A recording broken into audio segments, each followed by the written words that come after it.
L'appel de la forêt. Jack London, lu par Équilivre, livre audio.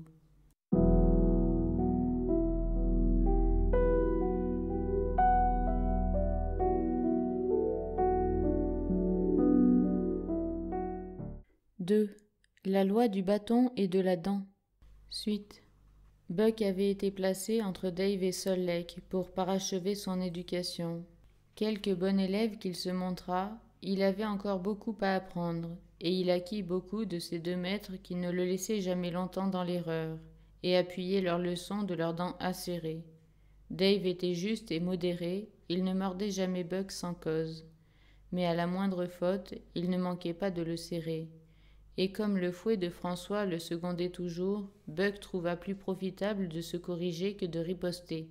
Pendant une courte halte, s'étant empêtré dans les traits et par suite ayant retardé le départ de l'attelage, il reçut une correction à la fois de Dave et de Sol Lake.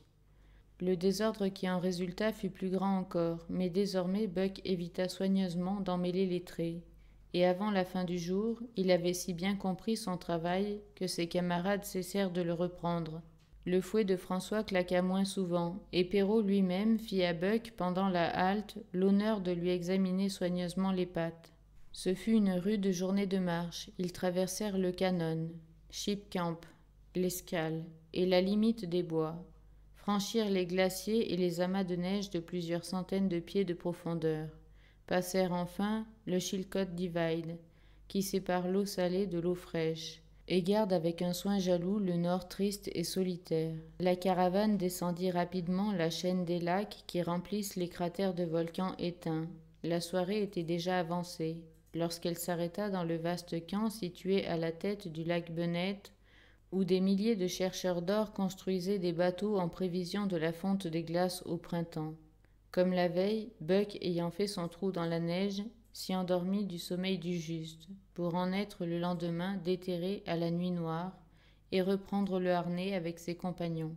Ce jour-là, ils firent 40 miles, car la voie était frayée, mais le lendemain, et bien des jours encore, ils durent, pour établir leur propre piste, travailler plus dur, tout en avançant plus lentement. En général, Perrault précédait l'attelage, tassant la neige avec ses patins pour lui faciliter la route. François maintenait la barre du traîneau et changeait rarement de place avec son compagnon. Perrault était pressé et se targuait de bien connaître la glace, science indispensable, car la couche nouvelle était peu épaisse et sur l'eau courante, il n'y en avait pas du tout. Pendant de longs jours, Buck tira dans les traits. On levait tous les jours le camp dans l'obscurité et les premières lueurs de l'aube retrouvaient les voyageurs en marche, ayant déjà un certain nombre de miles à leur actif. D'habitude aussi, on dressait le camp à la nuit noire. Les chiens recevaient une ration de poisson et se couchaient dans la neige. Buck aurait voulu avoir plus à manger. La livre et demie de saumon séché, qui était sa pitance journalière, ne semblait pas lui suffire. Il n'avait jamais assez, et souffrait sans cesse de la faim. Toutefois, les autres chiens, qui pesaient moins et étaient faits à cette vie, ne recevaient qu'une seule livre de nourriture, et se maintenaient en bon état. Buck perdit vite sa délicatesse de goût, fruit de son éducation première. Mangeur friand, il s'aperçut que ceux de ses congénères, qui avaient fini les premiers, lui volaient le reste de sa ration, sans qu'il pût la défendre contre leur entreprise. Car tandis qu'il écartait les uns, les autres avaient vite fait de happer le morceau convoité. Pour remédier à cet état de choses, il se mit à manger aussi vite qu'eux, et la faim le poussant, il n'hésita pas à prendre comme eux le bien d'autrui quand l'occasion se présenta. Ayant vu Pike, un des nouveaux chiens, voleur habile, faire disparaître une tranche de jambon derrière le dos de Perrault, il répéta l'opération à la perfection dès le lendemain, emportant le morceau tout entier. Il s'ensuivit un grand tumulte, mais le coupable échappa aux soupçons, tandis que Dub, maladroit, étourdi, qui se faisait toujours pincer, fut puni pour la faute que Buck avait commise.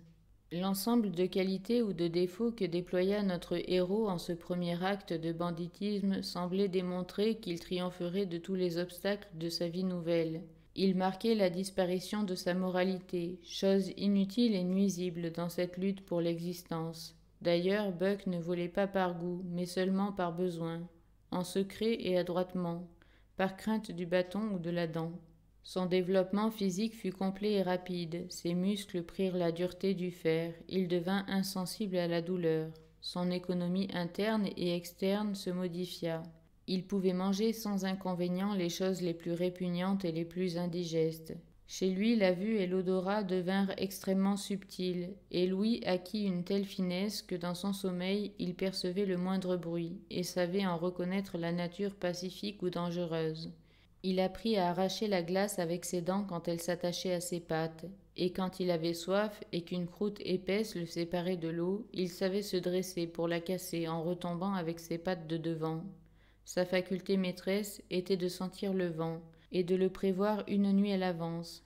Quelle que fût la tranquillité de l'air le soir, quand il creusait son nid près d'un arbre ou d'un talus, le vent qui survenait ensuite le trouvait chaudement abrité, le dos à la bise. L'expérience ne fut pas son seul maître, car des instincts endormis se réveillèrent en lui tandis que des générations domestiquées disparaissaient peu à peu.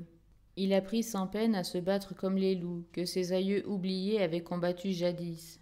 Dans les nuits froides et calmes, quand, levant le nez vers les étoiles, il hurlait longuement, c'étaient ses ancêtres, aujourd'hui cendres et poussière, qui, à travers les siècles, hurlaient en sa personne. Siennes étaient devenues les cadences de leur mélopée monotone, ce chant qui signifiait le calme, le froid, l'obscurité. C'est ainsi que la vie isolée de l'individu est en peu de choses, en somme, et les modifications de l'espèce laissant intacte la continuité de la race avec ses traits essentiels, ses racines profondes et ses instincts primordiaux, l'antique chanson surgit soudain en cette âme canine et le passé renaquit en lui. Et cela parce que des hommes avaient découvert dans une région septentrionale certains métals jaunes qu'ils prisent fort, et parce que Manoël, aide-jardinier, recevait un salaire qui n'était pas à la hauteur de ses besoins. Dans les dures conditions de sa nouvelle existence, si des instincts anciens et oubliés reparaissaient chez Buck, il croissait en secret, car son astuce nouvelle savait les équilibrer et les restreindre. Trop neuf encore à cette vie si différente de l'ancienne pour s'y trouver à l'aise, il évitait les querelles. Aucune impatience ne trahissait donc la haine mortelle qu'il avait vouée à Spitz, et il se gardait soigneusement de prendre l'offensive avec lui. D'un autre côté, et peut-être par cela même qu'il devinait en Buck un rival dangereux, Spitz ne perdait pas une occasion de lui montrer les dents. Il l'attaquait même sans raison, espérant ainsi faire naître la lutte qui se terminerait par la disparition de l'un d'eux. Presque au début du voyage entre les deux chiens faillit se produire un conflit mortel, que seul vint prévenir une complication inattendue. À la fin d'une journée de marche, le campement avait été établi sur les bords du lac, le Barge. L'obscurité, la neige qui tombait et le vent coupant comme une lame de rasoir avaient forcé les voyageurs à chercher en hâte et à tâtons leur refuge pour la nuit. L'endroit était fort mal choisi. Derrière eux s'élevait un mur de rochers abrupts, et les hommes se virent obligés de faire du feu et d'étendre leurs sacs fourrés sur la surface même du lac. Ils avaient abandonné leur tente à Diéa pour alléger le pactage. Quelques morceaux de bois de dérive leur fournirent un feu qui fit fondre la glace en s'y enfonçant, et ils durent manger leur soupe dans l'obscurité. Buck avait organisé son lit au pied des rochers. Il y faisait si chaud qu'il eut peine à le quitter quand François vint distribuer le poisson, dégelé au préalable devant le feu. Or, lorsqu'ayant mangé, il revint à son nid, il le trouva occupé. Un grognement l'avertit que l'offenseur était Spitz. Buck avait évité jusqu'ici une querelle avec son ennemi, mais cette fois c'était trop. La bête féroce qui dormait en lui se déchaîna. Il sauta sur Spitz avec une furie qui surprit celui-ci, habitué à considérer Buck comme un chien très timide, dont la suprématie n'était due qu'à sa forte taille et à son gros poids. François fut surpris lui aussi en les voyant tous les deux bondir du trou, mais il devina le sujet de la dispute. « Ah » cria-t-il à Buck, « vas-y mon vieux, et flanque une rossée à ce sale voleur. » Spitz était prêt à se battre, hurlant de rage et d'ardeur. Il tournait autour de Buck, guettant le moment favorable pour sauter sur lui. Buck, non moins ardent, mais plein de prudence, cherchait aussi à prendre l'offensive. Mais à ce moment survint l'incident qui remit à un avenir éloigné la solution de la querelle.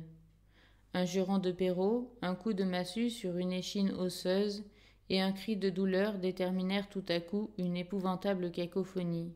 Le camp était rempli de chiens indigènes affamés, au nombre d'une soixantaine, venus sans doute d'un village indien et attirés par les provisions des voyageurs.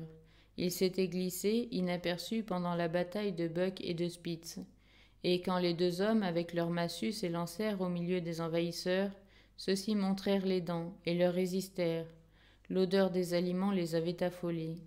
Perrault, en ayant trouvé un, la tête enfouie dans une caisse de vivres, fit tomber lourdement son gourdin sur les côtes saillantes, et la caisse fut renversée à terre. À l'instant même, sans crainte du bâton, une vingtaine de créatures faméliques se ruaient sur le pain et le jambon, hurlant et criant sous les coups, mais ne s'en disputant pas moins avidement les dernières miettes de nourriture.